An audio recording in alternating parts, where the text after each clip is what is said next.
శ్రీరామచంద్రుడు కోటి భక్తుల మదిలో కోదండ రాముడు పరమ పావన రాముడు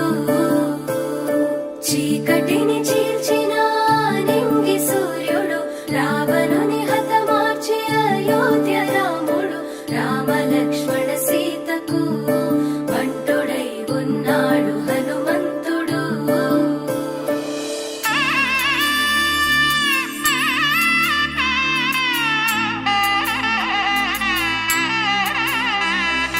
మూడు ముళ్ళ బంధము జరిగెను శుభలగ్నము సీతారాముడు ఒకటయ్యను ఈ దినము